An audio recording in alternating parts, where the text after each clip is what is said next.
Sorry for talking with my mouth full. We're just having some strawberries and cream for our pudding. Very nice. Are they your own strawberries, Jez? Truth or a lie? Well, preferably the truth, but if you want to tell a lie, crack on. No, they're not. No, they're not. I was having flour this year. All right. This is the kind of shit these two talk about. Listen, I've listened to them all. I've listened to them all in 2 weeks. I've heard this shit all. Joe, you get 3 good years out of the strawberry plant, then you got to start again, mate. There you go. There you go. Fucking Alan Titchmarsh over there. You're listening to Housecast, the official Lowerhouse Cricket Club podcast. Shout out to our sponsors Spoonful of Sweets, Virtual Food Service, Milltown Pies and Rexel. Up the house. Gary, no. Well, this is the kind of chat that we need. Kevin's finest. You've got to evolve as a podcast, haven't you? So, Jez, thank you for that. I will rip them out. So we've not even done an introduction yet, but I like the little chats we have in between. And we do record it, listeners, and sometimes it needs editing if someone does something inappropriate, and there's a few on this call tonight that might say a few things that maybe they shouldn't, but we'll see. We'll see how it goes. So, quick introduction. Don't forget, everyone, look at the website, look at the sponsors. Make sure you support the sponsors and follow the podcast. Welcome to the Housecast, the Lowerhouse Cricket Club's. I keep using legendary, but we've been going for so long now. We're probably up to 110, 115 episodes. And there's people around different clubs and even some people I used to work with that have found it somehow and they think it's really funny.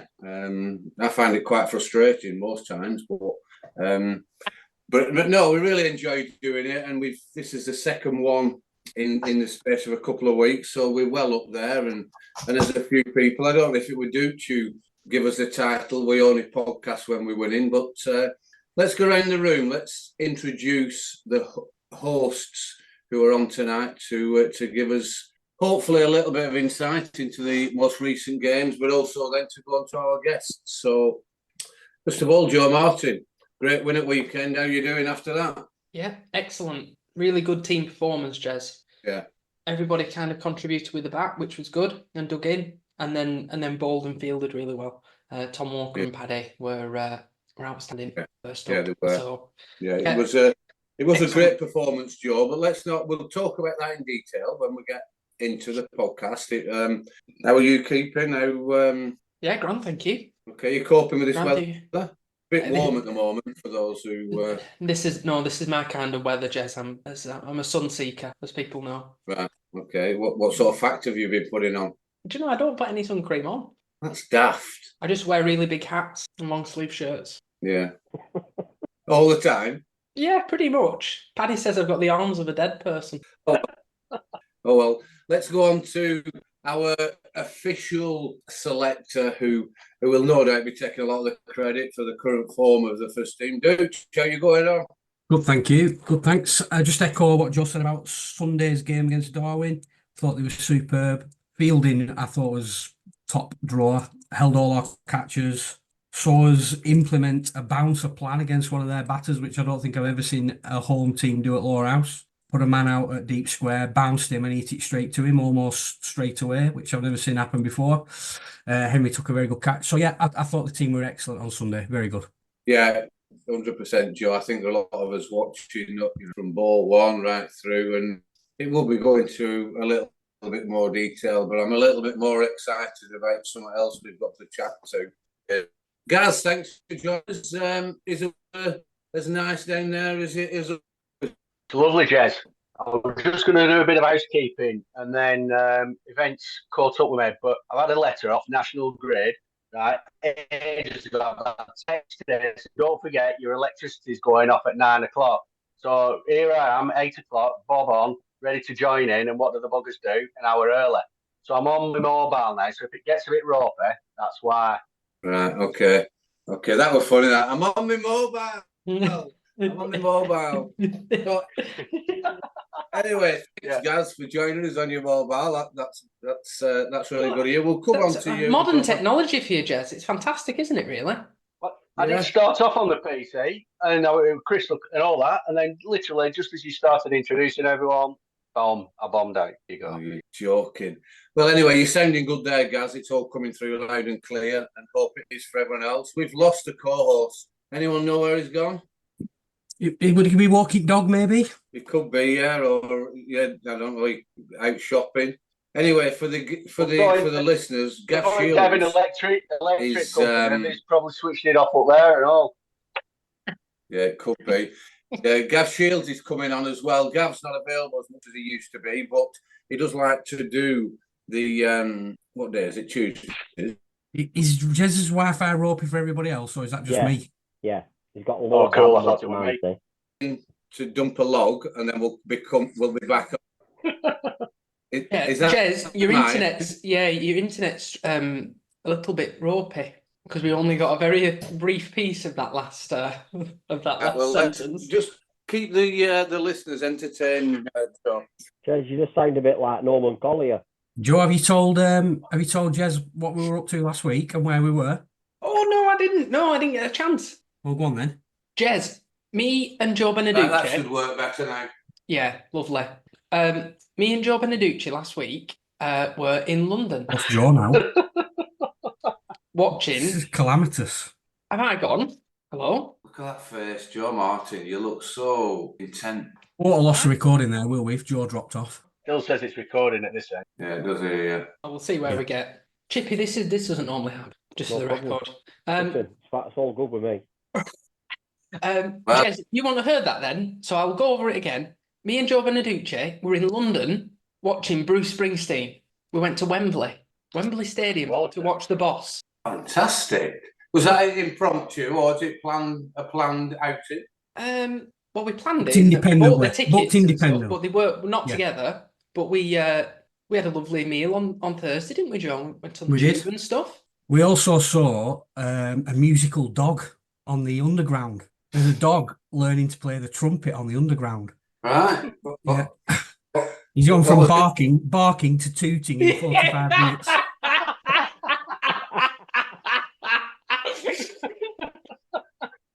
We planned that for 3 weeks. Like it. But we did genuinely go to London. Gav's not with us. Can you? I'm going to introduce the guest, right, and stop messing about because we've got a few issues here with the internet, which I think has just cleared itself up. Hopefully, Gav can get back on. But my other computer's in the other room. I've just been back, but it doesn't really matter. We can manage. This individual, I've known him for probably going on 35 years, maybe a touch longer. I know about him. Played a lot of cricket with him.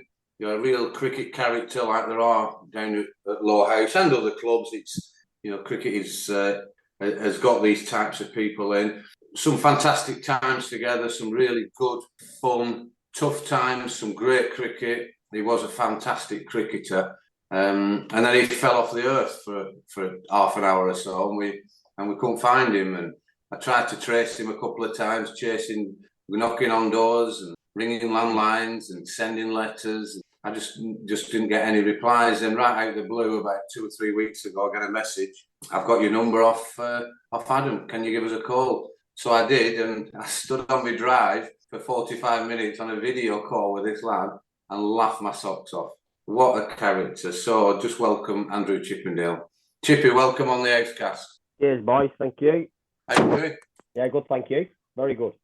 Fantastic. I mean, we could probably, me and you, spend 45 minutes talking about the same things we spoke about a couple of weeks ago, to work out, what you've been up to, the great times you had. We're not going to go in here about, difficult times that we've all had. We will address things, but it was so good to listen to you and see you, and then you came to the Littleborough game away. Did you have a good time there? That was good yeah, fun? It was good. Yeah, it was good. Yeah. Bit too intense for my liking. Bit more intense than nowadays, Jez. But yeah, no, very good.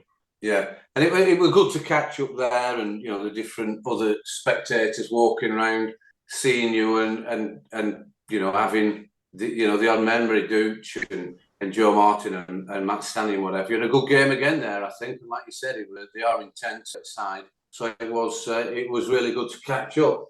What I want to do, Chip, is just, we're just going to go through early stages of your career. I'd like you to do most of the talking. People listen to the podcast, and I'll come on to the podcast in a minute when I've about what me and you spoke about. But just to explain to you, I'll ask you a few questions. The lads on the call will throw in a few questions as we remember what we've done and going back all those years. But don't be concerned about, having a good laugh and talking. People are interested in what you've done, what Dooch has done, what I've done, what Gary's done, etc. They are interested, so don't feel that people don't want to listen. But I'll come to that in a second. I think we've got Gav back. Gav, can you hear us? We can't see you. Yeah, no, I'm struggling to get my camera on.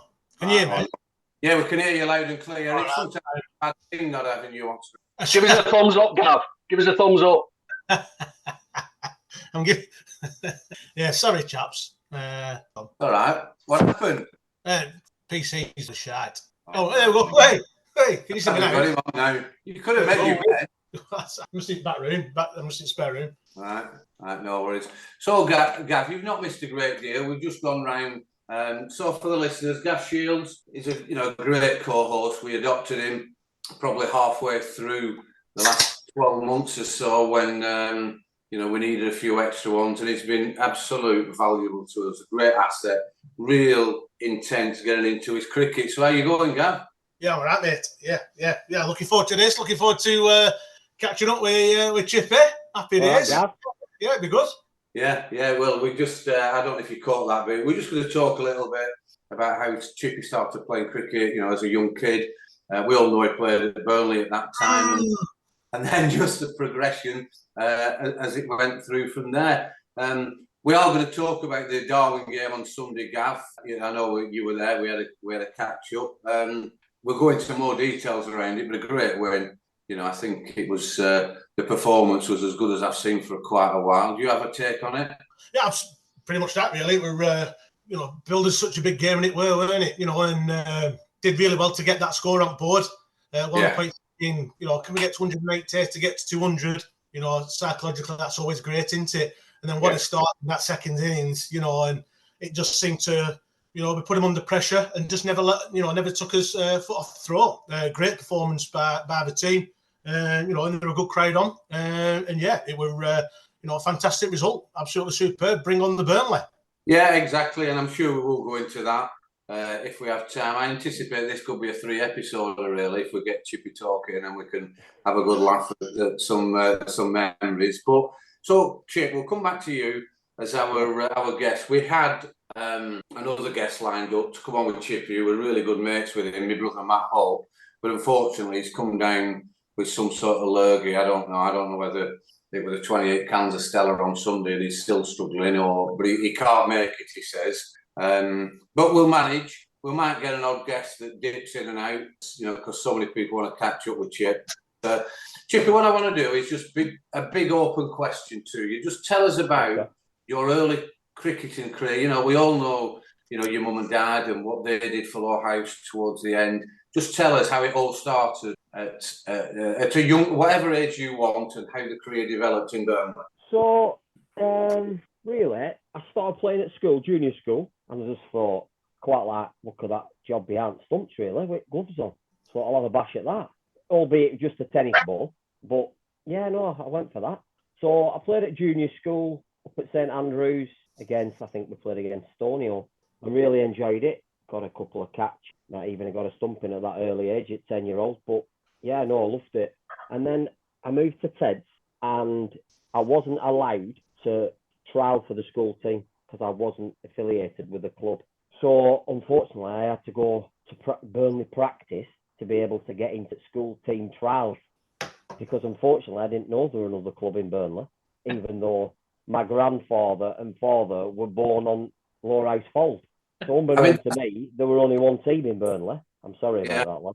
But Chippy, I think you've spoke to Stan, haven't you, really, about I never knew that. I don't know about Gary and others, but Stan always gives you about, your grandpa, your granddad and living in the Grove. you know, Well, obviously, see, my parents, well, my dad and my granddad, obviously, like I said, they were born up Fold, and all my granddad were big right? See, first time I went to Lowerhouse, he asked me for he said my granddad owed him a £5. I shit myself. Because he weren't the most approachable guy, were he? And I shit myself. So you ready, Chips, grandson? Yeah. Yeah, well, tell him he owes me £5. Makes me winning. And he fell off the floor. 18-year-old.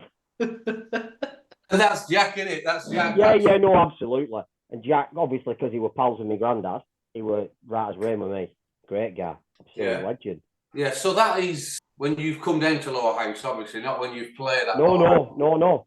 See, obviously, I played for Burnley from 1980s. I played under 13s, under 15s, under 18s. And did I enjoy it? Not really. But them days, I never knew of a rivalry between Burnley and Lowerhouse. I even never knew about that, playing third team and second team. Oh. I thought I only knew the rivalry when obviously I crossed the town. And did I know about it then? I've got a job, Martin. I'll bring you in a second, but that is so interesting because I do wonder, you know, and I'm going to, you know, probably belittle Lowerhouse a bit here, and I'll see what Gary thinks.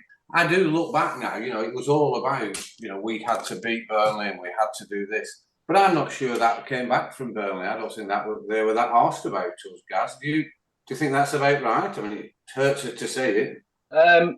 No, I've got to disagree, Jess, because I think the reason I left Burnley and went down out were because on day of game 3rd-11 down at Lowerhouse playing for Burnley thirds, Jack stopped turfing me out, me and my brother out at team. We were there, changed the dressing room in his whites. I spoke about that on a previous episode. So that were my intro that I knew it were like there was something serious going on between the two clubs, really.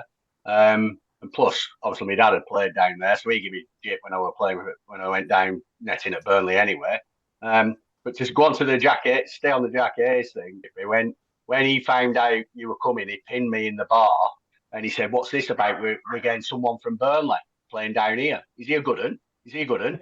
I said, yeah. You know, we need. That's how we know we need a stumper. No.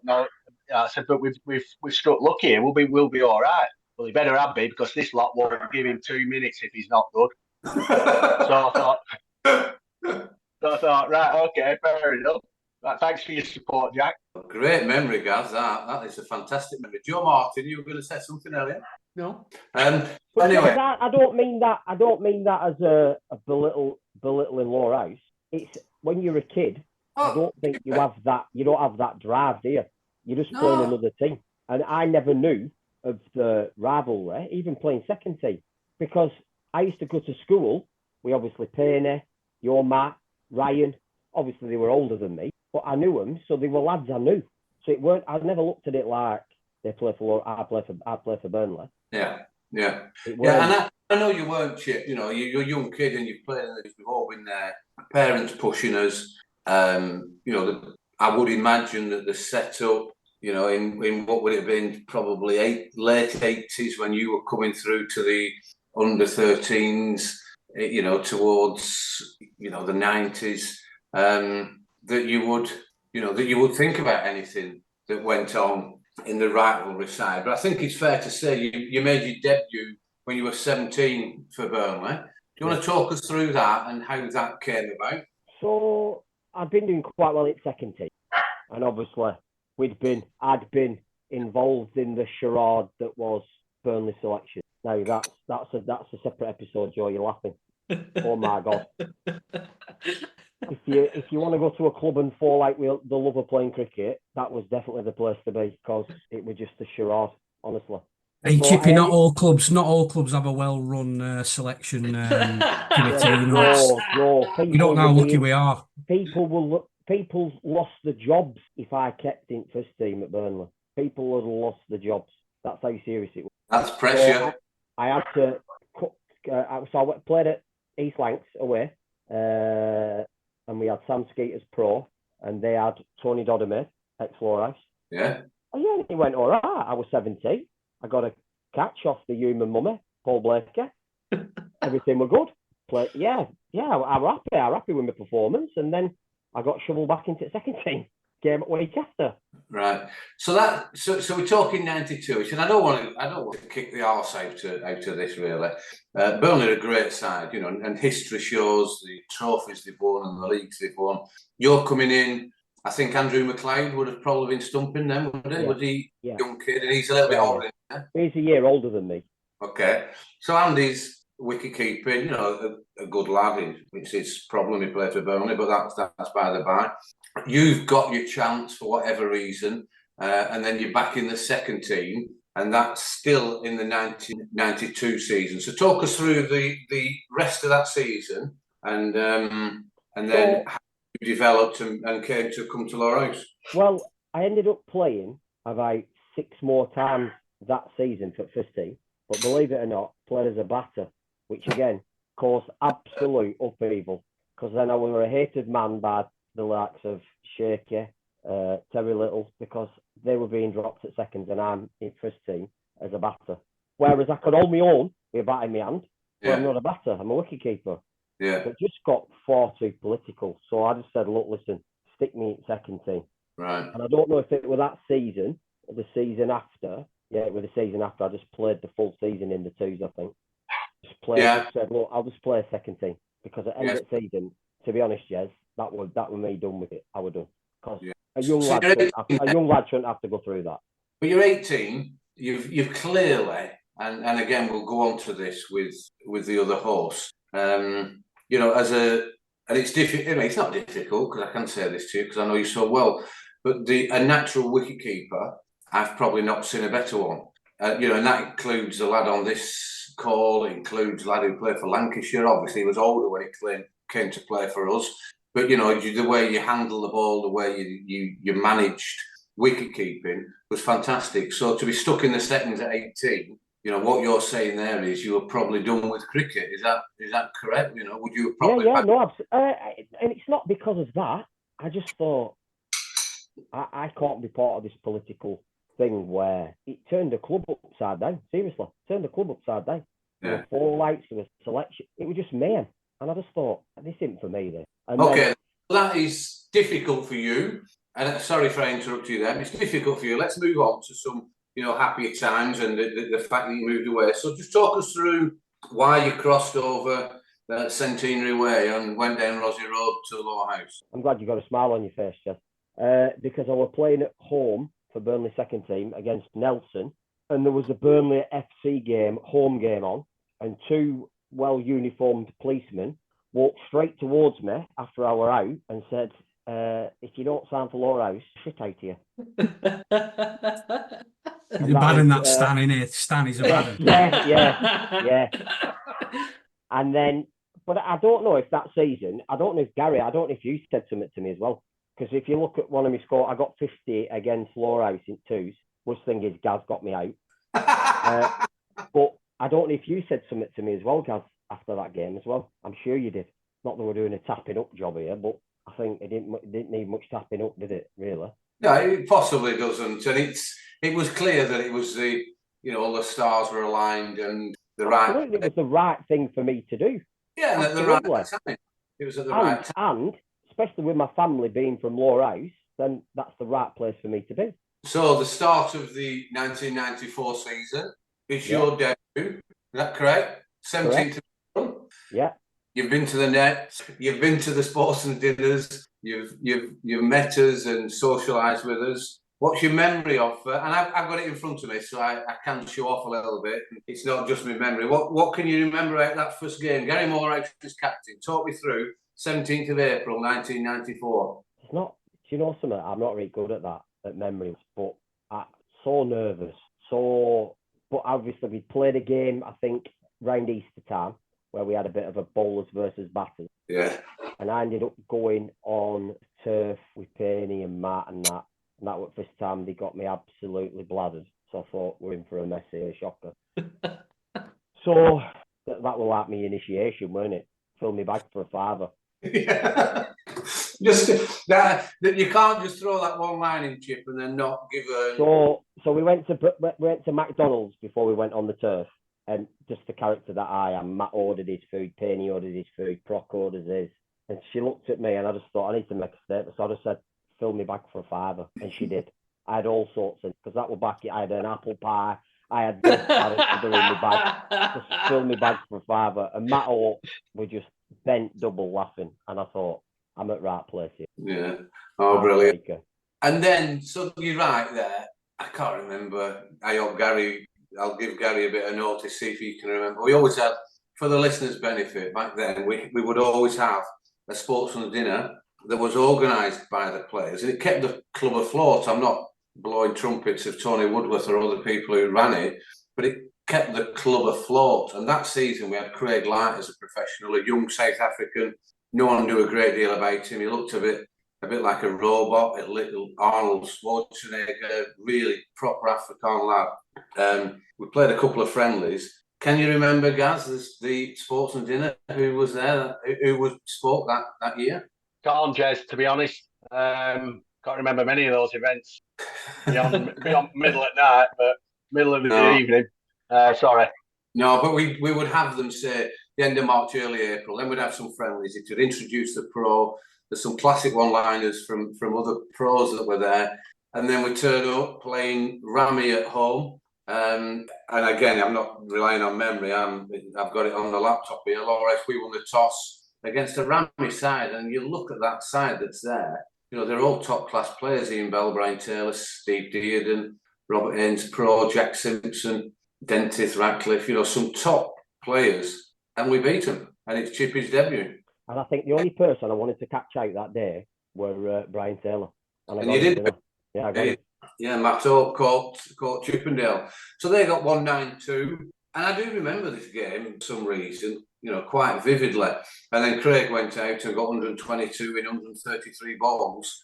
And, you know, as I said, Gary, you got a good tidy 34 not out to see us home. Nicky and Blaise, you know, 10-1. But we beat them quite convincingly with about 4 overs to spare. So that's your initiation, if you will, Chip, that month or so before that, the training. And we did train hard, as much as these young spunkers think we didn't work hard. We did work hard, we did get into it. And the season's rolling. So, again, over to you, Chip. Talk us through that season and what the friendships you made, what you made of the club and how it was run. Well, for a young lad coming across from Burnley and then coming in, not knowing, obviously I knew of you guys, Penneth, Prot, Blaise, because I think that summer the summer before I'd been on a tour with Abigail down to Taunton. So I'd spent some time with Blaise and what was the other teacher called with curly hair? Steve Campbell.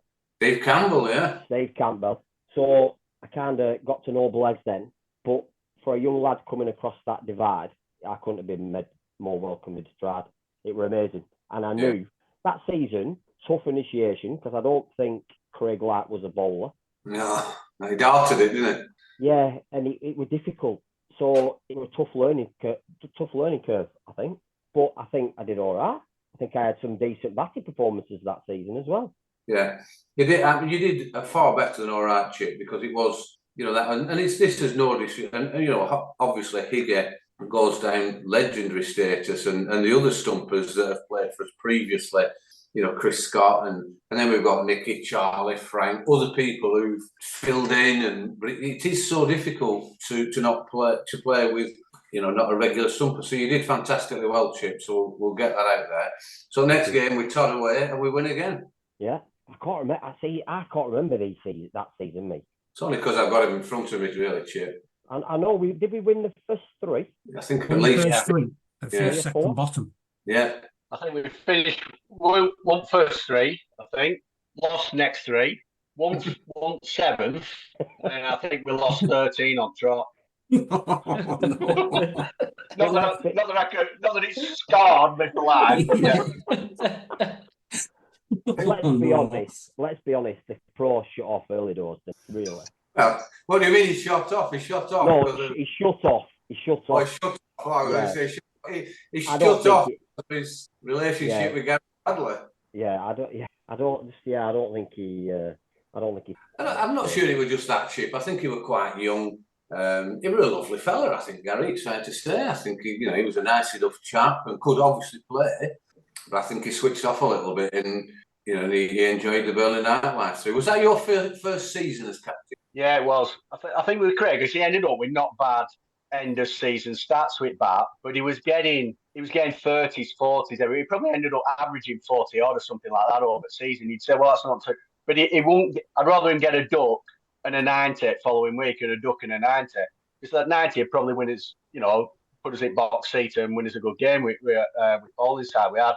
But I think, and we were reliant on pros, and I know these days we show, individuals, all 11 should be capable of winning the game. Unfortunately, we've got a team now who's in that position, but back then it wasn't.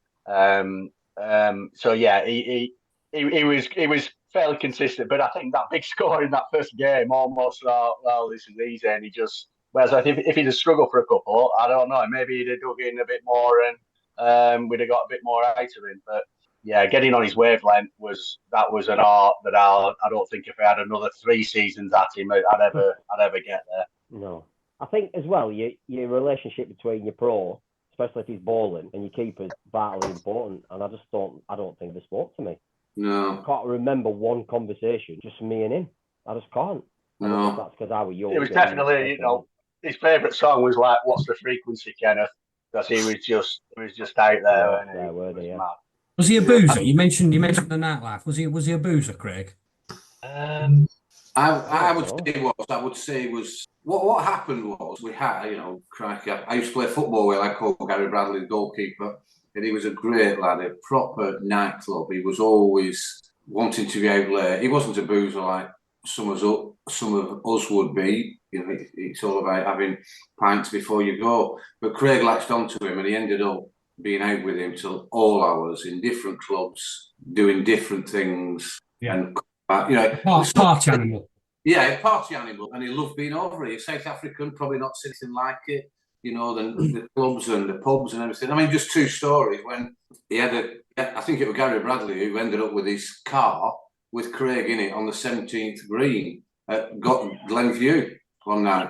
He come off the road, coming over there, and he ends up parked actually on the green. And I think David Renner, someone had to go up and try and help him in the morning to get the car off the green. And then the other one, when we were driving to Todd, he veered off the road, went on the pavement, nearly knocked 2 old ladies over at a bus request.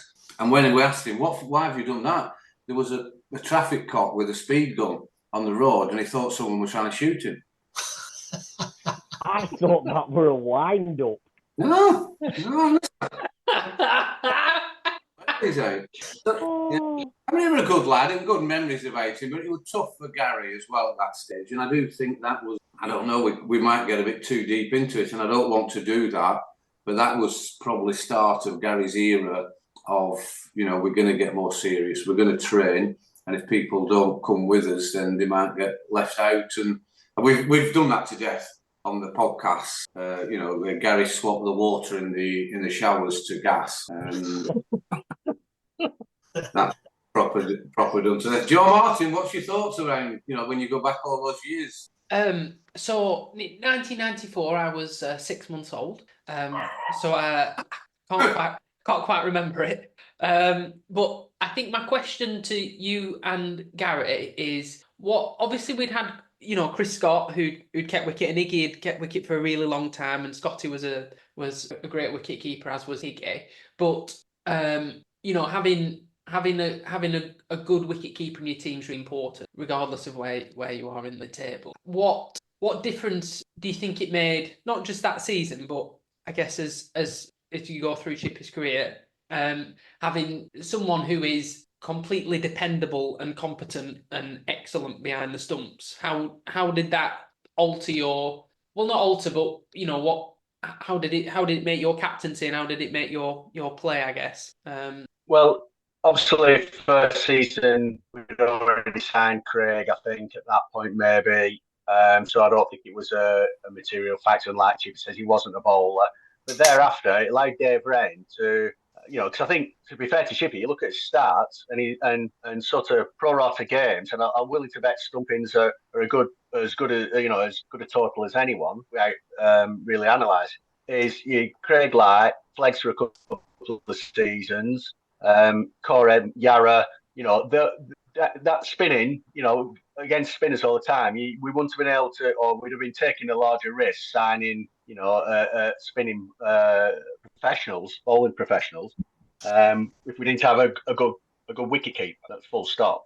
And down there, lots of softer tracks, things like that. Ball didn't carry when we did have seam bowlers. Jez might have had a lot more wickets. Chippy would have had a lot more catches. We may not have even signed bowling professional, left arm spinners or slow bowling pros, batters who bowls spin.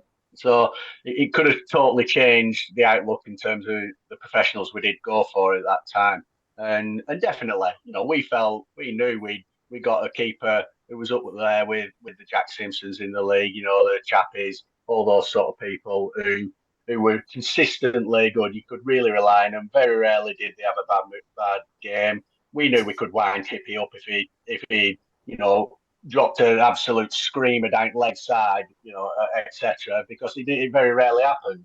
And it was good to get a reaction out of him, nonetheless. But it was really, in terms of like areas we like Jez with the bowling and professional Blaze with the batting with the wicket keeping. Those were the constants in the team who, as a captain, you could really rely on. And honestly, Joe, it is. I think Dooch and Gav have been part of teams. It's so difficult without having a very, a good or a competent wicketkeeper. That's the best way of putting it. And I felt so, times that Charlie or Nicky or Frank used to do it, and they didn't really want to do it. They were doing it to help the team out, and it was hard work for them, which, I do genuinely think it's the most important position within the team. And again, going back to Chippy with that, it wasn't only his competence that would continue to give the team confidence and feel good. He could properly wind things up, and he could, as we will come on to, he would come out with one-liners. Even I tell Chris Scott about him, and he'll wet himself just what Chip was like. But he was always on the edge with Chip. I'm a fair enough saying that, Chip. You were always, no, absolutely. It was good fun, but you were very close to going over that. Yeah. A few times, I think you did. So that season, just talk us through that. Gary's mentioned about all the defeats. We won the third game at Accrington, and then we had all those difficult defeats. I personally remember it as a very difficult season. It's your first season, Chip. How did you find that? Yeah, no, it was difficult, but I think we were a new team as well, obviously, under Gary. Yeah. And obviously, quite a few of us in that team were finding his feet. I think Penny were in and out of that team. There were a lot of pressure on you, a lot of pressure on Matt bowling, obviously, because Craig wasn't your class as a bowling pro. So, you're not going to get a load of pro wickets. So I think, all in all, I think we got some slappings. But I think what he did do, and we'll probably come on to it, he set us up for a far greater season after. Yeah. I 100% agree. And like I said, the seasons where you look back and think, I didn't enjoy that one bit. I did enjoy that season. The camaraderie was good. It was a real change. There was a big change going on then with the Higgies, maybe Stan to a lesser degree, but Phil and Scotty. There was a move. Lofty had moved on and gone away, and Gary had to carry that burden for a couple of seasons really there. So you've settled in, Chip. Everything's going as well as can be expected. The social life was just fantastic.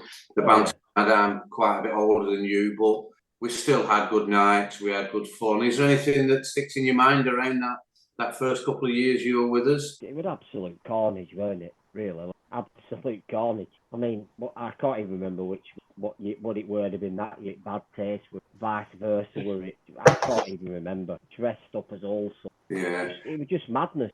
Yeah, absolute madness. I think it's worth, Chippy, I'll just put it out there for the listeners. It was very much changing the club. The committee were great with us. They were allowing us to be part of the social side. So we would end up, probably everyone on this call, apart from Adam and Joe, we would have to work behind the bar. Yeah. We'd have to, there was a rota. You'd no real choice. I mean, how did we get away with that? You'd not only play cricket Saturday, Sunday, but then you'd have to tell the missus or the girlfriend, and they've got to work behind the bar. I absolutely loved it, because obviously I was with right crew. I had me, Stanley, your Matt, Payne. Honestly, it were amazing. When they said, Chip, it's your turn to work bar, I couldn't wait. I couldn't pull a pants to save my life, and I weren't bothered. I'll be glass collector, I'll do washing up, it doesn't matter. Rusty once asked me for a toss-up of a game, if opposition captain would toss up and I could call, because he wanted us to bat second because of the christening, not a christening, a wedding or an engagement or something, and he'd no bar staff. So he wanted us batting second so we could start bar at 6 o'clock. We open bar up for him. Yeah, and that was the state of it, wasn't it? We'd have to, come back after the away games because we were dealing with the bar. Chippy, there's something just coming to my mind when you were working behind the bar after one game, and it was a busy do, and there were no glasses being collected. Now, I would suggest you don't mention names to save any future issues. Okay. Just tell us what happened that night. So I was doing the washing up, and they said, Chip, there's no pint glasses. I said, right, well, the said person has gone to collect the pint glasses. It's about 20 minutes ago. I said, right, I'll go and have a look. So I made me through the melee of people. It were a 21st do, so a lot of young girls there, you had a lot of young lads, and I saw the said person in the middle of the dance floor playing tonsil hockey with a female on the dance floor. So I thought, right, well, it's obviously my turn to collect the glasses. So the green crate that you collected the glasses in, that was full, but he decided to play tonsil hockey with some young female on the dance floor. Yeah, and we know and he knows who he is. Yeah. And we always used to get a pint or two for doing all that, by the way. So it was, but there's hundreds and hundreds of stories. So we'll go back to the cricket, Chip, and again, Gary, please chip in. And don't forget, Gav and Duke, just jump in with any questions or anything you want to clarify. But David Wren is getting, at his pomp around this time at the research he's doing for professionals and seeing that we have got a decent young side that are young enough to, to be in the first team for 5 years or more and develop individually, which I genuinely think we all did. And he started to research and look for top quality pros that would suit us. So again, Gary, before we lead Chippy on to how the season went, just tell us a little bit about Flegs, how that came about. I mean, Flegs will probably listen to this. How did that come about, the signing through Renners, and how enthusiastic were you as skipper for that year in 1995? Yeah, well, we'd set a fairly low bar, haven't we? So in the year before, so I think looking forward to a fresh start and like I said, David done his homework. We discussed slow ball, but particularly left arm. I think maybe Priest was in the league around that time, and a couple of others, and they'd done some damage. Got average amateurs in all sorts of trouble. So, but wanted an aggressive batter, and I think Flegs fit that bill pretty well. Obviously, personality, he was quite driven, and I think he did discuss with Dave. I hadn't talked to him at all before coming over. Dave did all the direct communication, but I remember he was asking. He was pretty keen on what's the wicketkeeper situation. So I think that was a position to be in, just to sort of say, so it's taken care of. You just get yourself over here. Yeah, and that is important, isn't it? When a pro's asking that, I've played in games, I'm sure others have played in games, and I've had a couple of amateurs or sub-pros particularly who played for us who said you need a wicketkeeper. When we've had those Nickies and Franks, because you can't progress, and the pros understand that. So, Chip, with a left-arm orthodox spinner, so generally takes it away from the right-handers. What's your memories of that season? You had 22 victims, I was steady that season. I enjoyed keeping to Sean. Yeah. But I think Sean saw something. I think Sean worked very, very hard with me. And it wasn't so much standing up to him. It was more standing back to you, to Matt. Yeah. He worked on my footwork. He wanted me to keep like an Australian keeper. Right. And he'd have me doing drills. So Joe Martin, that's not taking it in front of your body. That's taking it on the inside of your body. So you walk across. So he had me just doing drills constantly. And if during games, if I weren't doing it, I'd be getting shouted at. With the pro taking an interest like that, how did that make you feel, Chippy? Yeah, good, because probably the only time a pro's ever really taken a batting pro will work with your batters, a bowling pro will work with your bowlers. You don't really get to work with because what happened. Mm. So when Flegs did it, yeah, he made you feel $1 million because Yeah. he wanted you to improve. And obviously you'd watched Ian Healy do it, you watched Adam Gilchrist. I never thought of doing it, and he said, I want you to take it there because you're in a better position. And Don't get me wrong, when that ball wobbles at Lowerhouse, it can also make you look very daft as well. Yeah, I know. Yeah, frequently can I? Yeah, yeah. It's because to me it sounds like, listening to how you started and how you came to play in the first team at Lowerhouse. It seems like that was probably the first time you had any, kind of coaching or guidance from anybody. Pretty natural as a wicket keeper, natural hands and whatever.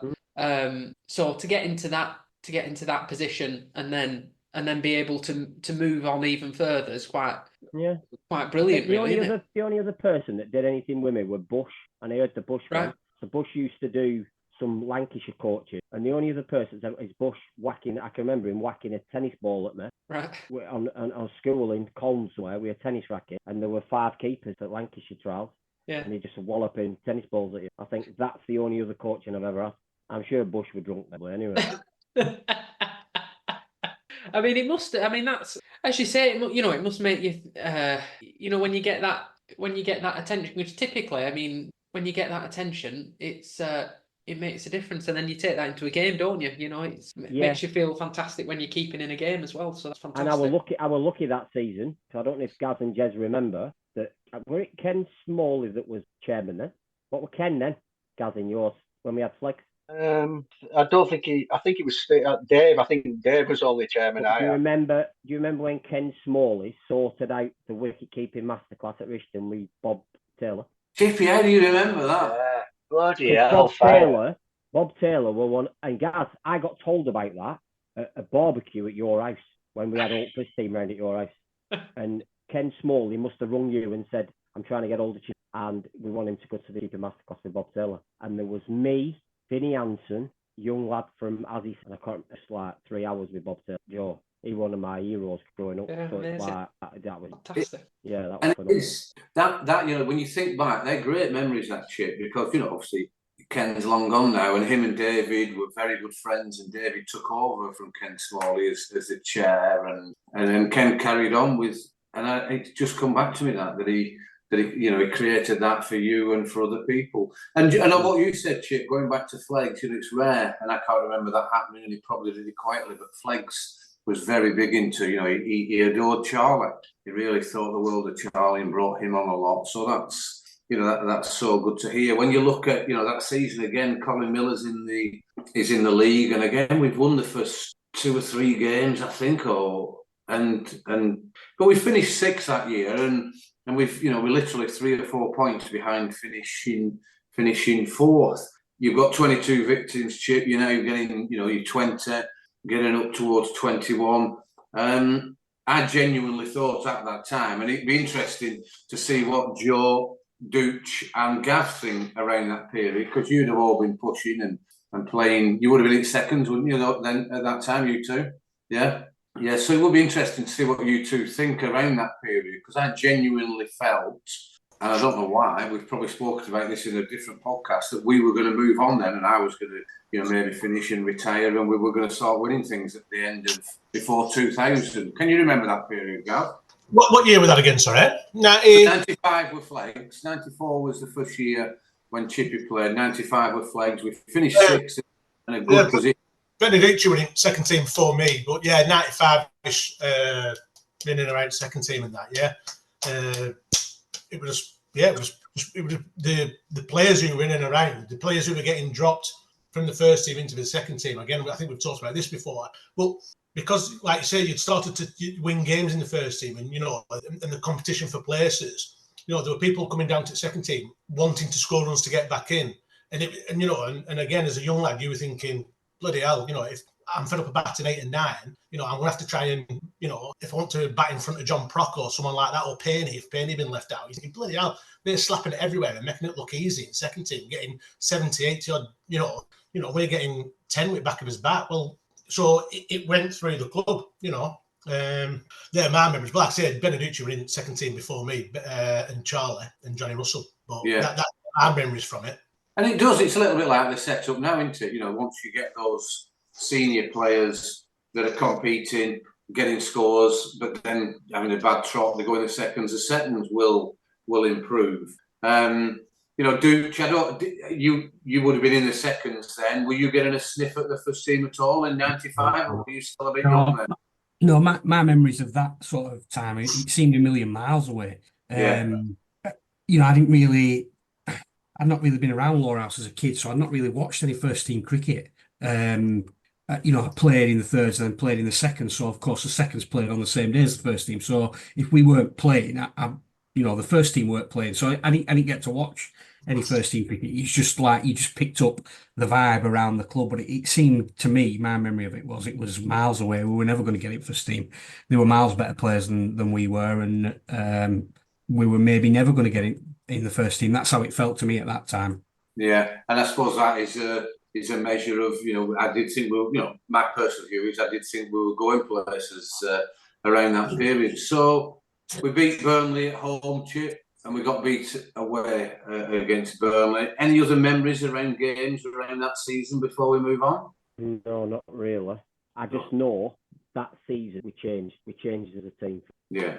Don't forget, I do think we could throw some absolutely average performance as a team, and we got some clobberings. But I think we changed when we put somebody under the pump, just grind them down. You knew at certain points we'd win, and we changed that season. And I think Fleggs made us Fleggs and Gary. Gary's. Yeah. I can't remember us losing many close games. We always would. I think if we got on top, Gary, if we got on top in a close game, we won. Yeah. So what was the change that was made then? I know that, you know, change of pro and Gary's had another season. You've got some experienced players, but how did your mindset change? I guess Fleggs just gave you that belief could play cricket. He gave you that. I think he gave you that. Obviously, the season before we won 3 in a row at the beginning of the season, so you know you can win games. But then, how do you finish a game if things aren't going your way? And that's what Fleggs gave us. He gave us that different mindset. Doesn't matter if somebody puts a partnership on. Doesn't matter if you lose 3 wickets. Keep grounded. And I think we could get on top of 6 teams. Yeah. And how did he? I think that's the Australian mentality. Yeah. And how did you see your role in that, Chippy? You know, as a keeper, you know, I think what number would you typically bat? 9, 10? Jack. Yeah. So it depends. If you look at that scorecard, I think I've batted 8, 9, 10, 11. Yeah. It didn't matter to me where I'm. No, it didn't matter. We haven't touched on your batting. You know, you've sort of been about your keeping, but when we did get around to it, that was one of the things I was going to say is that you looked $1 million a lot of time out there. You know, very technically correct, good players with good strokes and stuff like that. And the temptation to push you up the order because you know you didn't look like a muppet who didn't know which end to hold was always there. And I don't know, I cast my mind back to another time. And it maybe should have took a punt and done that. Say, right, 5 games or whatever, 6 games. You know, that's what we're going to do. That's at 6 or 7 or something. But I don't know. It just always seemed to be maybe the make up the side or whatever. I bottled it a bit. But so definitely batting. There were a number of times where you would grind out to 20 odd and get us to a semi-reasonable score that you know, get Jez and Pro on bowling 20 overs each. You know, we got half a chance sort of thing. But yeah, that I think you were underestimated with your batting. Yeah, and then we do when we met at Littleborough, we had a laugh. Chippy and I had quite a few decent knocks. I just been flying through the score. We won the first 5 games that year. Did you realise that, guys? What, Fleggs' year? His second year. Yeah. In '96, Chippy got injured. Yeah, I did my knee, didn't I? Yeah. So Higgy had to come back in.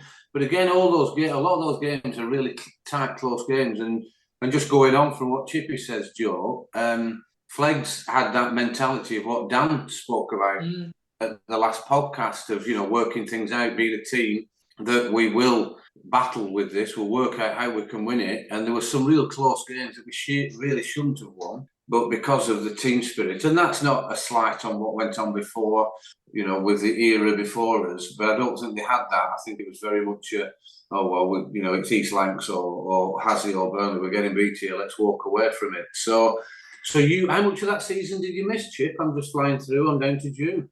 4 games maybe. Yeah, you're back in early June, yeah. Yeah, you are. Joe, you've been very lucky because I've got horrific. Have you? Horrific, yeah. I've snapped both screws, so my knees are shot at. So I don't know for what you've done now, game-wise, long mate. Keep doing it, mate, while you can. I just wonder. I think we maybe what we're up to now, Joe Martin. I know you're very modest, but I think you owe it to the fans of Lowerhouse Cricket Club to explain how many on a trot are you on now. I think it's probably 310, something like that. Consecutive games. Yeah. 20 to the back end of 2010 was Like 15 seasons. yeah.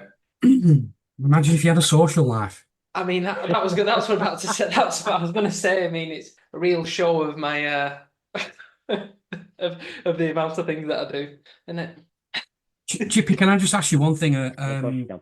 Jez obviously mentioned earlier you were quite vocal behind the stumps, and then obviously we've talked about going back to Burnley to play. Did any of that ever come back to bite you? Did you ever get any towel-ins at the hands of your old club or not? Verbally, I mean. Every single time I play. Did you? Yeah. To be honest, I'm probably the most hated man at Burnley, but thrive on it. Right. To thrive on it because I'd love to know what my record is of playing against people one more than others. And I used to get under the skin. And I think that's another thing for the Sean Flegler second season and first season. I think I started to become a little bit more vocal, Gary. Yes? Yeah, without a doubt. Yeah. I think I had a little bit of confidence having been there a couple of seasons. And I think I could get under people. I think keepers, unlike you. Oh, well, I was going to ask if you thought it was really important as for your role as a keeper was to intimidate is probably not the right word. I think get under the skin. I think get under the skin is and just make them feel a bit uncomfortable. I think you've got to be careful with it. But I used to chat to them. I used to say, you need to use your feet. You're going to struggle to use your feet. You need to get the picture ball. And then I'd get signal for arm ball or rolling, and then they'd sail straight past them. And I'd be stood there laughing. You need to, it's a bit of gamesmanship in it. I don't think I've got away with that one. I forgot to tell it. In Gary's first season as captain, I'm on the front page of Evening Telegraph, yeah? Yeah. That were another moment. Well, tell us that one, Chippy. So, obviously, in our day, there were no internet. And obviously, the first thing you wanted to do on a Monday night was go and get Evening Telegraph from paper shop. So, I ran home from work, go to the paper shop down the road in Rosegrove, because I worked just at the top of Accrington Road, ran into the paper shop, seized the front of the Telegraph, but I saw it on the billboard outside. Headline, 4-letter word, causes cricket rumpus. I thought, what's gone on here? So I shot into the shop, bought paper, and I read the first bit, calm professional, Chris Killen. I thought, how funny. We had problems with that prick yesterday.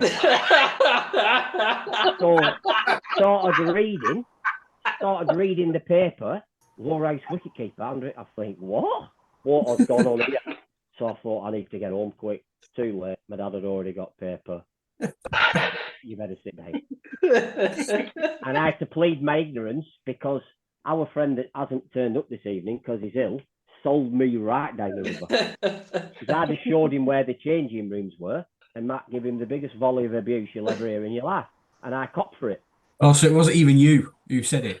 Right, I might have said to him, look, showers are that way, leave us a bit of hot water because he had long perm there. All right. Off the pot. There's no 4-letter words in that. Joe, he's nicked it to first slip and stood there and said he answered. Right. I've gone full length dive in front of him, and Matt's in the biggest volley of abuse, and he'll still deny it.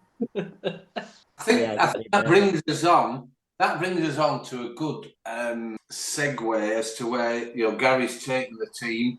We progress. We finish 6th again, and then we move on. And the Motti comes, and the Rugrats are starting to come through. I feel we're still in a great position. Matt, he's taking over the captaincy, and you and Matt were like Laurel and Hardy, in the team. The banter, the laughs, and I've got to be perfectly honest now. And we've chatted about it, me and Matt and other people. I think we just went too far at times, not with the on-field activities or anything, but I think it almost went back to being a bit more of a social club. Than where Gary had driven us to. 98, and again, we can't help but, Motti comes over. It was a fantastic year with us. You know, You but we purposely skip past 97. Yeah, no, I was going to say, is Motti, if it's Motti's the bad year for us socially, I think we needed that from 97. Yeah, no, I 97 got was stuck brutal. there.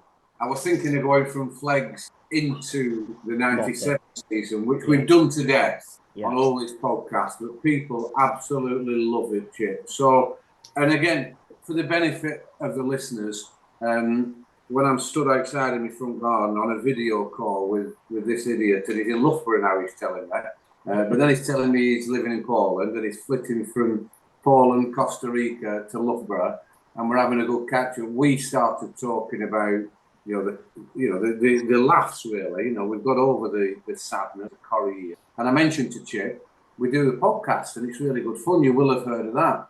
And he went, are you joking? What's that all about? Have you done a couple of podcasts? I said, well, we're up to about 105. So that was a Thursday night, and he listened to 72 up to Sunday lunch.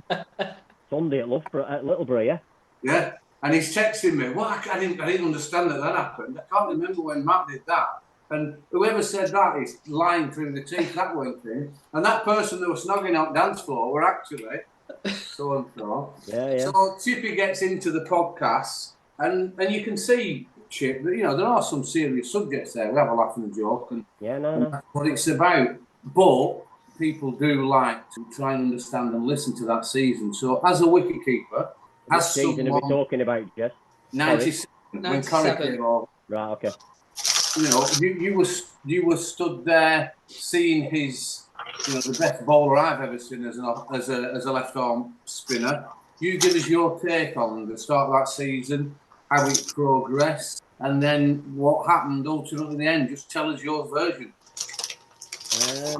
Well, I think, my personal opinion, he took me to a different wicket because he was absolutely bowler-wise, left arm, take it away to right-hander, and then you think he's just going to take left-hander, and I worked out quite early, could bowl a wrong one, because he bowled his arm from like shoulder high, could take it away to left-hander. On his day, he were unplayable. Absolutely. And he just put it, you could drop a 10 pence piece. I used to go down to 10 overs, and it was the same mark. His bowling was just phenomenal. He great. Yeah. Well, bowler, sorry.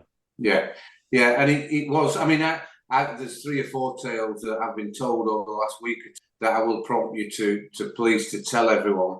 But at the start of the season, once again, you know, it didn't really work for us. We were trying to get the camaraderie up, but we had a sportsman dinner. I think it was Bruce Grobbelaar at the Kirby, and you were down there with us. What's your memories of that dinner and the day or two after that, Chip? Obviously, the players were meeting in town for a few days beforehand. So I think Jez shot off to meet the pro with Matt, and then us guys walked up, and then I saw the thing in a green blazer stood next to Jez, and I said to him, "Please tell me that's not pro. Please. I hope is it pro's dad? Please tell me it's pro's dad." He brought his dad with him. And then it became very apparent very quickly that was, and I shouldn't say this, but on looks, was bitterly, just didn't look really. No. Not much bad. Legs for 2 years. It was like a jack in a box. Yeah. Fit as a butcher's dog. Could probably run from here to Australia. And then unfortunately we signed the thing. And then, I mean, it was a fantastic night, and he wanted to have the nets. But then, unfortunately, I don't know if that was Matt's first year as captain. I think he'd done a few the year before. But Matt had a bit of a mishap. I think you were there, Chip. Just talk us through. I were.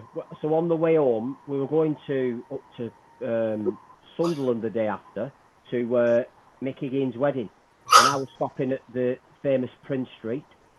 And we got pulled up on the Coalcliff Lane in the taxi. We got out the taxi, and Matt decided to go for the last pie in Oddie's window. And went through window in Oddie's on Coalcliff Lane. It's 2 days before season starts. Yeah. He keeps telling me there weren't a pie there, and there were a pie there. So you went down through the window trying to get it. And he's hurt himself a little bit there, but he's managed to get on through the season. And then, you know. Well, Jez, we've done then an all-day wedding, and we've had to fly back on Sunday because we're playing church away. And unfortunately, I took a turn for the worst down the leg side off Ryan Esker, who smashed me straight in ice off. Oh, yeah? This were before the days of helmets, keeping stood up, and I copped for one. I think Nicky had to keep rest of the game, and I think when I came back from hospital, stitched up, whatever met me. Yeah. I think Nicky had to keep against Corrie, and did Corrie get 9 for? Yeah, he got 9 for her, but I think 7 or 8 of them were bold or LBW. Bold, yeah. So I missed Corrie's first real innings at bowling spell at church because I spent most of it in hospital having my eye stitched. Well, that's it. Yes, because he had 3 LBs, 2 bowled, 3 bowled, so 3 LBs, 3 bowled, and then there was 2 caught sub. Yeah, Well, yeah, don't even know who that were. Because No, I weren't there. Yeah, it Nicky's was my got sub. off. Yeah. Wait, That Bron, were, did Bron not tell us he once did one? It might have been Bron. Because I wouldn't have thought we'd have had a 12th man. So it must have been man. It has to have been. But Oppo, you used to get one from Oppo's team, didn't you, back in day? Oh, you'd be devil, wouldn't you? There, one of their lads has fought 2 of their lads, right? Yeah. Yeah, I think he got some grief. Yeah. Yeah. So you've missed that initial, the first burst of Yeah. So I didn't really see that bowling performance really as a keeper, which I was gutted about. Really, to take 9 wickets is something doing. Absolutely, yeah, absolutely, and for us to beat them, and then as the season progressed, cracky, as I said, we've done it to death. What happened with regard to camaraderie and the different issues around, the pros should be able to bat, or at least the 2 of the 3 disciplines. And you've spoke highly of him. Just talk us through the times when you and Matt would be at slip around. Matt picked up the wrong one after you, didn't you? When we say the wrong one, for listeners, it's almost like a left-arm leg spinner that it's a Chinaman that it's so difficult to pick. It spins the opposite way, which you would expect it to. You picked it, Chip, I think, after 3 or 4 games, and Matt took a bit longer. What were the banter like in the slip quarter? Oh, yeah, Matt was funny. Matt didn't have a clue what was coming. Matt did not have a clue what was coming. Chip, you need to shout at me when this wrong one's coming. I can hardly tell you, can I? Because batter will know. But I can honestly say now, I don't think any batter that season, pro or amateur, could pick the wrong one. Nobody could pick the wrong one because they watched his hand, and it wasn't from his hand. It was from his arm. Yeah, and it's you finished with 20. No, I had 38 victims 30, that season. yeah. 38. I missed out by 1. And I did some research this week, knowing all coming on here, and I think I did 8 games that season without a victim. Right. So 38 in however many games, but 8 of them games I had no victim. Yeah. And I think Dave Whitehead won it with 39. That's right. I remember practice night were hilarious because when you batted against him, you'd be like shouting, "Wrong un!" and just smack it back over his head. It was fuming, proper fuming. Yeah. Yeah, to be fair, I think I always tried my best, right? And I always tried my best for him because I think we were in that position that season. When you look back now, did his batting, we lost the league by 5 points? We were 5 points off. Yeah, we needed to beat East Lancs, didn't we? And a few things. But with 4 no results that season. So I think we got robbed by weather as well, if I'm honest. Because I think our batters, we had some poor batting, and he wasn't a batting pro. But I think we got robbed as well, I think. Maybe 2 games because of rain. Yeah. You're right, Chippy. We had 4 no results because of weather, and Haslingden, who won the league 5 points more than us, only had 2. Yeah. See, so if you take them 2 games into consideration, and he would have bowled them 2 sides out, that league, we all thought, even to the last game, we were going to win league.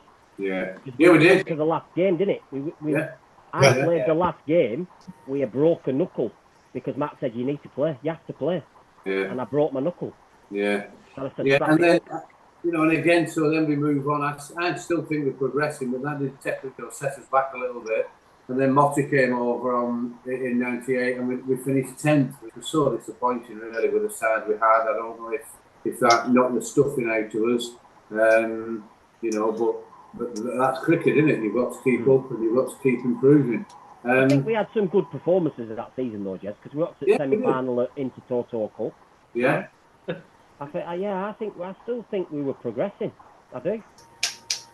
And you said that it massively improved your keeping, Chippy. What kind of impact did it have on it. I mean, it's I think- never I easy think- keeping to a spinner, is it? I don't. No, it's not. It's not easy keeping. Is it, Thank really, you. let's It's be honest? reasonable. No, Somebody it's not. reasonable on the podcast. No, listen, me and you could talk about it for hours. It's not easy, especially stood up at Lowerhouse. It's not, because it's a low track, and you've got to get used to that. But I think he just made my confidence grow that season, if I'm honest. He gave me the belief that I could wicket keep. And I know Jez said that I came as that, and Gaz said I came as that, but I think year on year, I think I'd better, and I think that was the one that helped me just push that a little bit further, I think. And did you get on with him or not? Or did nobody get on with him? Nobody. Nobody. No, I mean, it's a tough one. You try your best, don't you? But when somebody's telling you to go and get the coffin out the car, Yeah. unfortunately, Jez was laughing. I couldn't. There's a right and a wrong way to speak to people. He said it to Dave Wall. He said it to me. Go and get me coffin out of my car, boy. So I give him, get your own. And I missed the word out there. So I couldn't hear my pod. Because I just don't think that's how you should talk to young players and to your teammates. It's just not how you do it. No. Just don't do it. He just wasn't a nice fella. That's the problem. Yeah. Great bowler, and I think obviously we had a lot of issues that season where it split a lot of supporters. They weren't in the same changing room. It was hard work. Yeah, it was. So then we go on to, we had this discussion, Chippy. It was 99 the year we got to the semi-final of the Intertoto Cup, and that was Martin's. Yarra? I thought it was Motta. Yeah, no, it was Yarra. And that year was a good year. He came and he was extremely, typical good South African that knew his game inside out. How did you find keeping to him, and that season when we finished fourth that year in the semi-final of the Intertoto? He was a different machine, weren't he, Martin? He's phenomenal. I've never seen a batter like it, professional. No. And to be fair, his bowling was fine. His bowling was good as well, to be fair. I was just going to ask you that. He realised amateurs' limitations when they were batting, so he would bowl darts. Yeah, he used to just fire it in. He would just fire it into the pads and rely on the wicketkeeper. Was that frustrating for you? Because that's not, Yeah, no, it's not. You go back to Corrie's year, and obviously he bowls it good length, spins it away, spins it in. You'll know this. There's nothing worse than taking a ball full, because you don't know where it's going to go. You're in lap at God's. Yeah. You're in lap, but I think you adapt to it as well. You have to adapt to it. Yeah, and it is. He was a winner, was Martin. There's no two ways about it. He was there to get us maximum points, and to win us the league whenever he could. And we have chatted through that. And then 2000, Martin comes back. But I don't know what your thoughts are, Chippy. But we seem to. I think Martin got very frustrated that we hadn't improved as a team. I don't mean individuals, but as a club, I think he felt he was frustrated. A little bit like Danny's with the first team now, wanting to get the best out of them and pushing them. I think he changed Danny then. Yeah. But then, to be fair, I think Johnny Russell started playing it for his team then. I think he was keen on bringing in new faces as well, weren't he? Yeah. And trying to push the youth. Yeah, trying to push everyone. Yeah, get the best out of everyone. Yeah, Charlie's playing regular. Yeah, playing quite a bit. Yeah, Paul Stanley and Mus was playing a bit as well. So it was, we're going through that. And it was tough that season, I think, because obviously I was Nicky's vice. Yeah. And then I think Nicky went away, and I captained for 3 games. That's the infamous Frank Entwell podcast where he was, what did he say, on whiz. So let's go back to that tale. We're playing at Haslingden the game before, and Nicky's took me for a walk round the ground, and he said, Chip, you'll be captaining next 3 games, but I want you to open the batting. Don't be making excuses to me when I come back why you've not opened. You need to open the batting. So obviously, I knew Frank were off on one. So I said to him that day, you're opening batting. I'm not bothered what Nicky, you're opening minute. And he went absolutely berserk. He kept taking that lad over at top at school. Yeah. And I just thought, well, it's paid off. Yeah. And then Nicky got his own back that season and made me open twice against James Anderson as a punishment. So, we moved then through to 2002 and just around that period, Chip, how was your cricket going? What was in your mind and how things were going? 2002, so let's put it out. I threw my teddies out at prom, end of 2020. 2000, sorry. So I put him for the captaincy. I think Frank put neither. It's a game Frank didn't get it. Listen, I said if he gets it, because I thought there were only me and him in for it, then, because I was vice captain, I've been Nicky's vice captain for a season and a half.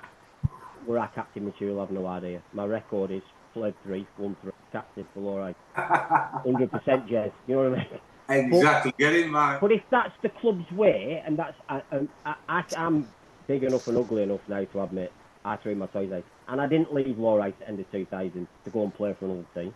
I went to go and play golf.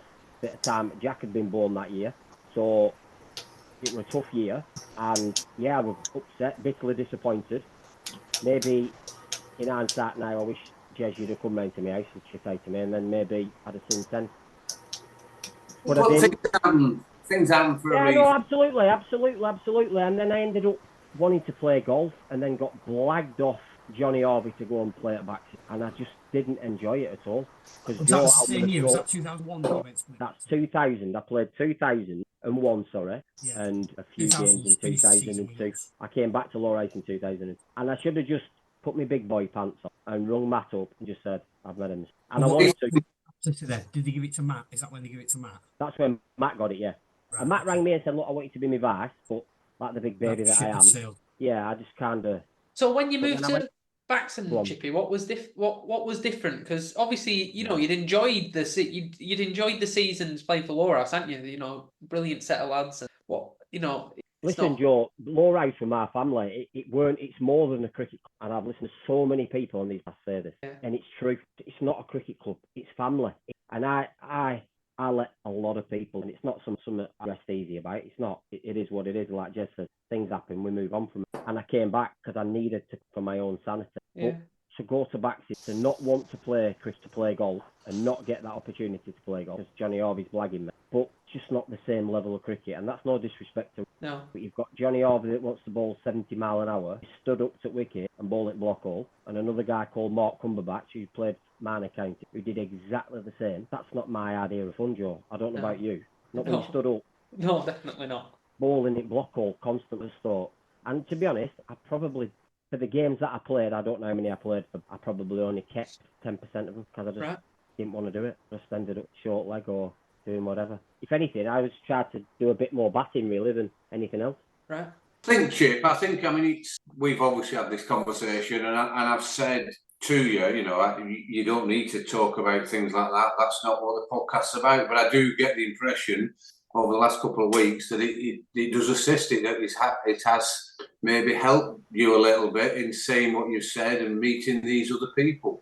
So credit to you for having the balls to do that. I think it's 22 years overdue, Jez, if I'm honest. Yeah, and long may it continue that you're coming back down the house when you're over in. Listen, I'm back in Loughborough this weekend. I'll be at Turf on Sunday. Don't you worry about that. Don't you worry about that. With bells on. You have to get your Lowerhouse cap for that. Some Lowerhouse gear to wear. We'll have to get out of Doc Martin. Chip, fantastic. It really is good to catch up with you and for you to tell those stories. We are going to continue if everyone's all right with it. I want to talk about, the game on Sunday. I want to talk about how the players are feeling, the build up to the Worsley Cup. And then, Chip, we'll come back, and I think we should finish the podcast around any of the little stories you've got. I've got hundreds of stories that I can remember. Not many that I can really put out on here. But so, Gav, you were there most of the game on Sunday. We had a good watch. I'll give 30 seconds of my assessment. Pitch looked good, from afar and quite close up. Probably didn't have the pacing early on. I thought it had, that it would have had. Did you think we'd scored enough runs, Gav? At one stage, I was hoping that we got to 180 for something to bowl at, like I said earlier. And the fact that we got 200 psychologically, we have a bowling attack. The way that we have been bowling and taking wickets and catching as catches, I thought we were in a really good shout, especially if you have an early look at 3 and 4. And obviously, lo and behold, first ball of their innings, we get a hell of a player out, and it's a good grab from Ben. And you know, the run that the first team were on, you know, the full of confidence, attitude that they're good players. They just seem to have gotten, you know, the old cliche is winning's a habit, you know, and it seems to be that now. When we put a team under pressure, like I said earlier, they don't seem to. There's no let up, you know, and fair play to them. You know, it must be it's a good league full of good players and good teams, but I don't think there'd be too many putting their hand up to play against us at this moment in time. The form that we're in. So I agree 100%. And sorry for interrupting there, but let's just I just want to analyse that first bit because you know, I was on early. I was all excited about watching it. It's a sunny day. Ben and Johnny started. They're a good side. You know, the bowlers that they've got. You know, the left arm spinner board, and he's so tight. I thought they did a great job, Ben and Johnny, in getting to where they got to. And I was, you know what I'm like at thinking and predicting. I'm thinking, right, you know, let's see this lot out the game. Let's get 240, 250. And then, as you've said, we can defend it very well. It seemed bizarre how Ben got out and then Johnny got out in really nothing shots. Tom similar, and then the pro settled it all down. And then the pro got out similar. So, as you say, I was thinking 180, is that enough? But how well did Charlie bat, you know, with the pro? And then Paddy again, you know, it's 29 off 32 balls. Doesn't seem like it's going to change the season, but that was some knock, I thought, Garth. What were your thoughts about that? The end of the innings? Yeah, exactly. You know, just to echo what you said there, you know, I mean, the pro, you could say, you know, has earned his money and, you know, he's an experienced player. He's not a kid. Come in and read the situation like he has done a few times and batted well. But so tough for Chunk, you know, come in, you know, at the start of the season, am I going to play? Am I not? You know, if you need me, I'll play. Oh, come on, of course we need him to play. You know, he's still hell of a fielder, still integral. I would imagine in that dressing room, just for his attitude more than anything. But you know, for him to come out, you know, in front of a decent crowd in a big game, you know, we needed to win that really. You know, and he's superb in his Chaz, and you know, it was great to watch. Yeah. And then, like you say, you know, Paddy comes in, you know, and you know, fair play to Paddy. You know, he could be a little bit disappointed. Perhaps he might have thought I could have come in before now, but with a good side, we got all the way down to 11. You know, and he came out and did what Paddy can do, and fair play to him. You know, just a really good first half and a really good batting performance from the team, not just one or two or three or four.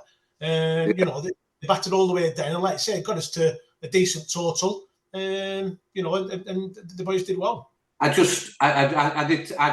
I'll be perfectly honest. I didn't think it was enough at the halfway stage. Joe Martin, when you know Charlie looked in good nick, Charlie Gansler that is, and then played a poor shot. I felt the batting order seemed to be, you know, Hawkey's coming in, and then your Paddy, and then Simi after him. You know, could Simi have accelerated a bit more? And I don't want you to give any secrets away, Joe, but what's the feeling like in the dressing room? We've all been there when you're down at 6 or 7. And next thing, I mean, there's a few times when Gary was captain, people padded up to open batting or going at 3 and ended up going in at 11. What's the attitude with the players? How do they feel about the changing in the batting orders at the last minute? Well, I think my track record on the podcast would suggest I'm probably give anything.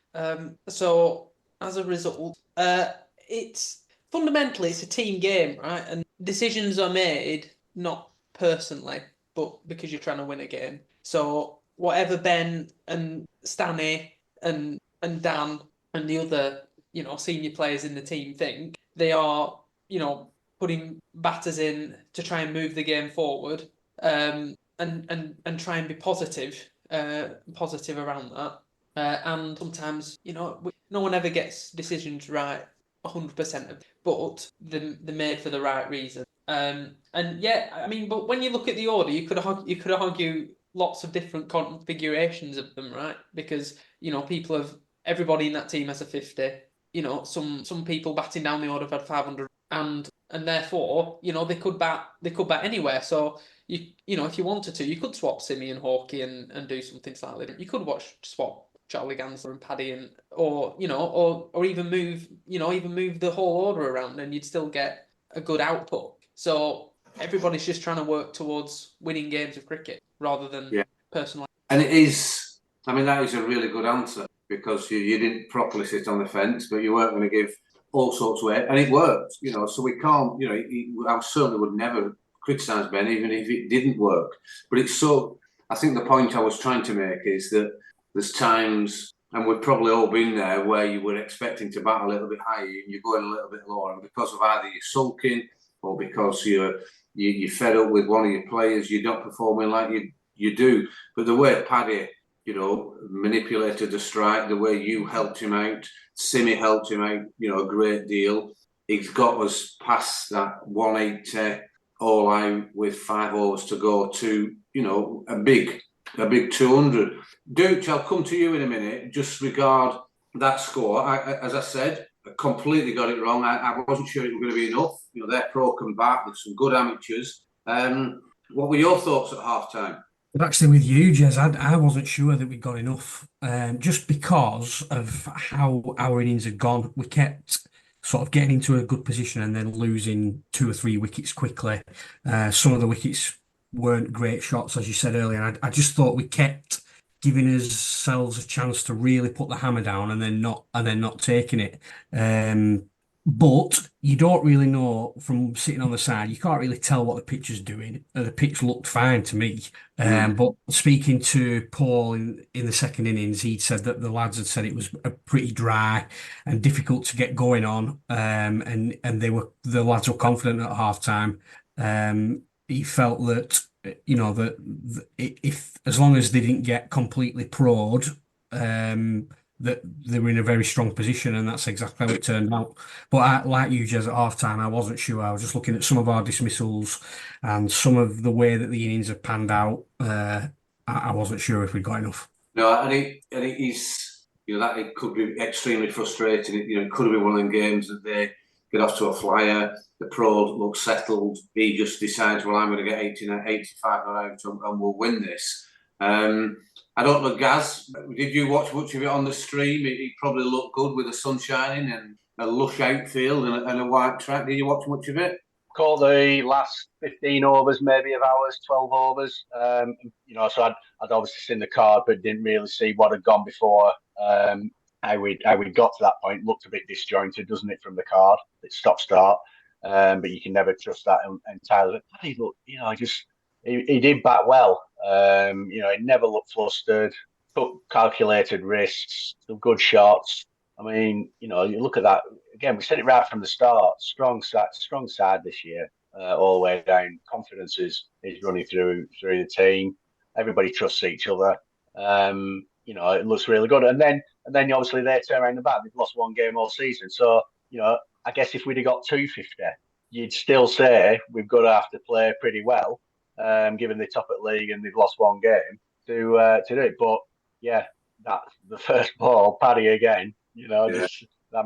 Everybody's buzzing again, I would imagine at that point. And yeah, I think they were 5 or 6 down and had to go out. So this friend followed it online. So yeah, it was, and it just shows, doesn't it? Mother Cricket, that last maybe 5 overs of our innings, it was warm. They got a little bit disjointed. Paddy didn't look in any trouble. Joe's looking great, just helping him out.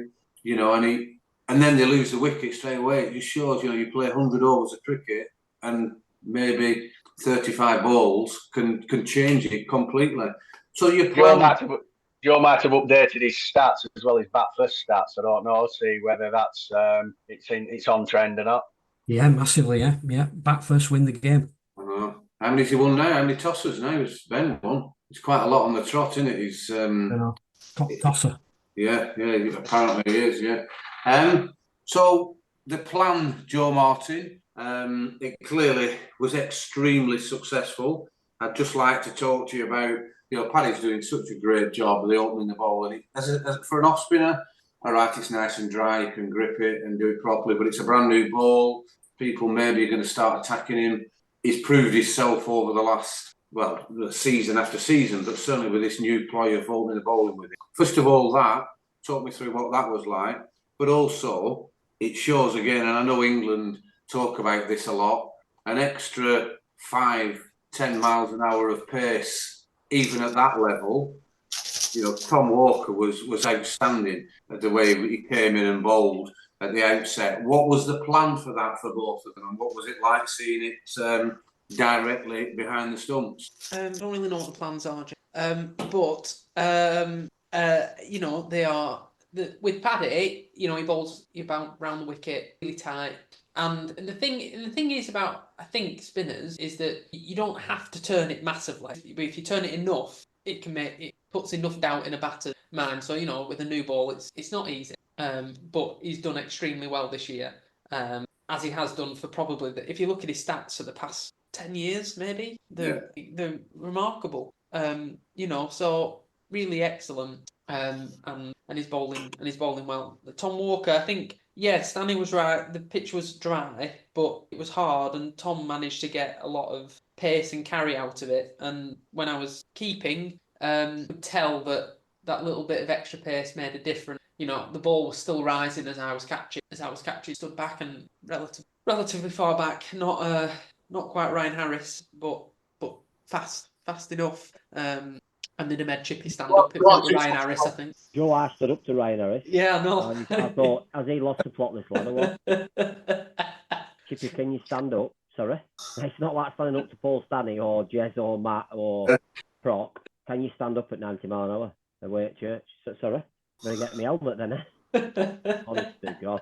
Well, you just say yes, Chippy, though, don't you? Yeah, because he wanted to get Greg Smale out. Yeah. Brilliant. Good luck. Oh, my God. Oh, my God.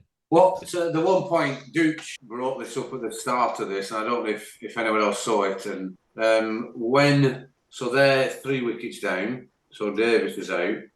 Friends come in, their wicket keeper, and Dan has said to we could see from the boundary. Dan told Tom to bring in the deep square leg, and Tom said no, leave him out. And 3 balls later, Henry's taking a catch out there. I mean, when on earth have we ever had a bouncing policy at Lowerhouse? Where it shows the quality of the wicket, though, Jez. So credit to Stan and Dave, and I know Roger's on crutches, but there was a lot of bounce and carry on that wicket on the weekend. So it wasn't a bouncer ploy where you were bouncing them every ball to see what they could do, but when the wicket's like that, it gives you another option. You don't have to just bowl at the stumps or bowl in the channels. It means there's a bit of variety, and batters do. They can't just camp on the front foot, because Tom was pretty quick. He's a quick bowler. Yeah, that's bouncing policy we had, Jez. When Swells played down there in back '97, like that fundraising gig for us, and we had to have bouncers on door that day. They were the original Max and Paddies, were all bouncers. Guys, hilarious. Only bouncers I know down at Lowerhouse when you're double winding Paul Rifle up, saying it looks more like a pistol than a rifle. Is that can you not bowl any quicker? That's when Stanley said to me, "Fuck this, we're going." If he's coming back on, we're off. That's his dad shouting from top steps. Looks more like a pistol than a rifle. That's it. Brian, wind him up. Brilliant. I do remember you telling that story, Chippy. And all young lads are panicking about it. Will you shut up? Will you shut up? And Paul Rifle's listening to him and thinking, right, get these young kids out. So I'm going to wrap up for that game. We battered them after that initial. Once the pros out, it was a case of when we were going to bowl them all right. So a fantastic 12 points. We're going to have 2 minutes now on the build up to the Worsley Cup final. How we all feel about that. And then I'm going to come back to Chippy just to finish off. Thank him ever so much for coming on and close the podcast down with the legend that is Chippy. So, Dooch, I'll come over to you. The build-up to the Worsley Cup final, I think I've got this right. We're Burnley away Sunday, then Todd at home Saturday in the league and Todd at home in the Cup. What is the squad looking like? Is there anything you can disclose on the build-up to it? Are we missing anyone? Is anyone babysitting or unavailable? We've got no Francois this weekend. He's away on holiday.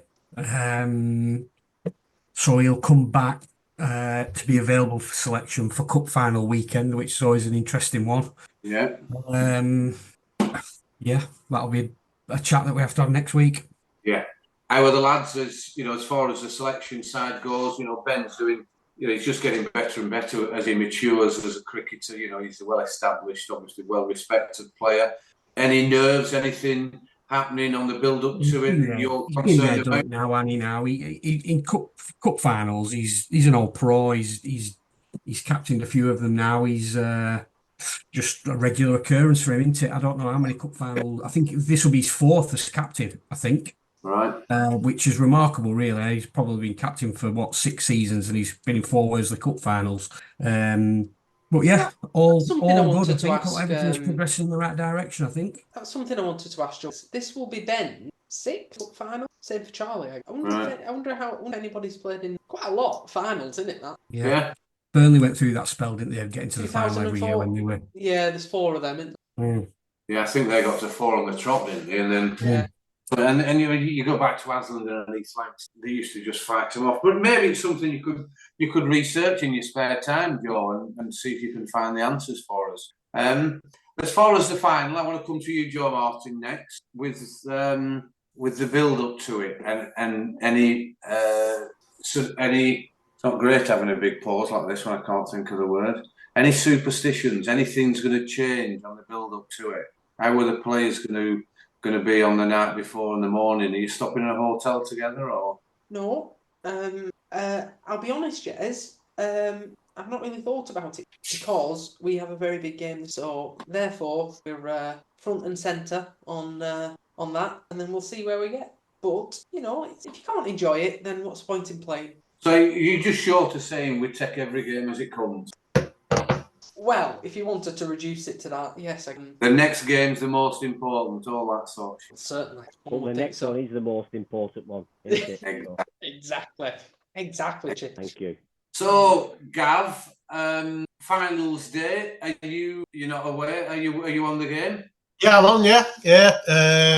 In Matt Stansfield's tent with Marquis and a few others. So yeah, we'll be having a few lemonade, shall we say? Yeah. Looking forward to it. Looking forward to a good day. Hopefully, we get the weather. Yeah. Same here. It'll be fantastic. Unfortunately, Gaz, we're not going to commentate on it, or we're not going to commentate the whole way through because it nearly put my lights out. That trying to keep control of 12 idiots, each having 12 pints each by 3 o'clock. We might do an impromptu late on in the day if we can work out how to do it on Twitter and people are sober enough. So sorry about that, and sorry to the watchers of the final who'll be watching it on there. So Chippy, thanks ever so much for coming on. Well, thanks for having me.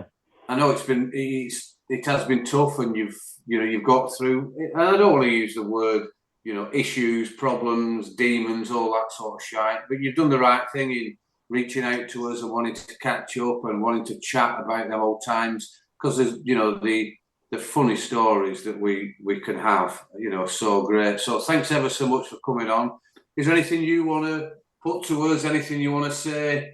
You've got as long as you want or as short as you want. No, listen, I'm very, very super impressed now of what that Lowerhouse team's doing. We went to Littleborough, obviously Ben, last time I saw Ben, he was a young lad knocking up with his granddad. And now when you look at him, Joe panicking, he's giving a bit of argy-bargy at middle. And Ducci said that's because I was there. That's just been a bother he's had since I was there. But you can tell that team's got some fire in it. I watched this weekend, and my missus got the score bang on, Jess, so I owe her a pound, by the way. She'd say 207. Really? I was off. Yeah, I said 1-8. She got it bang on at 207. She knows absolutely nothing, and I mean nothing. But it's just great to see these young lads. I mean, look, 2 young lads are on there.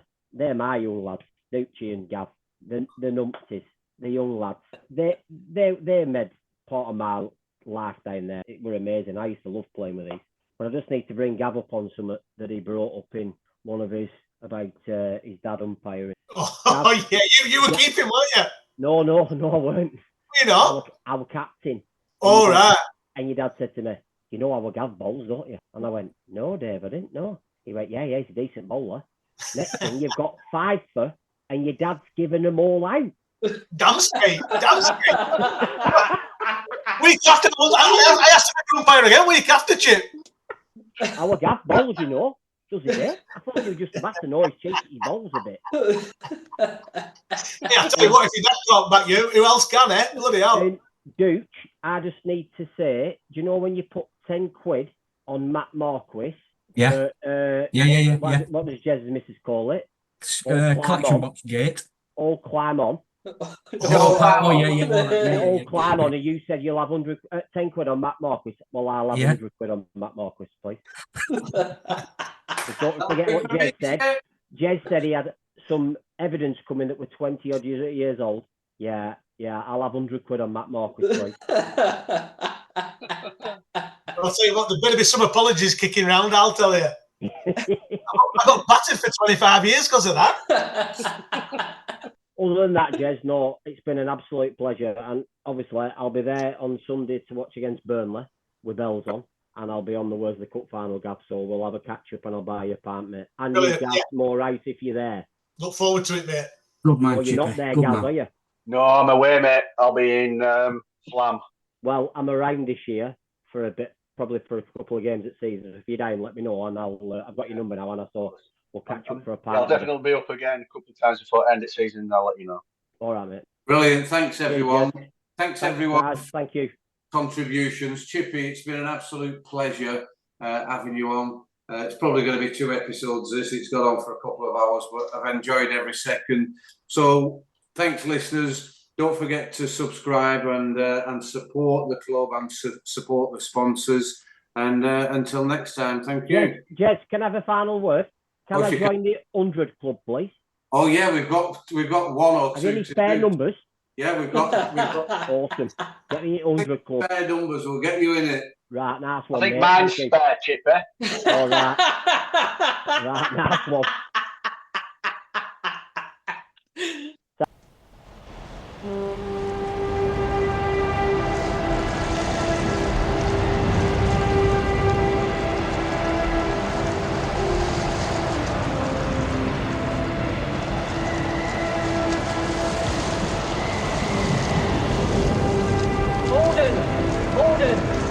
Send more house to save the house.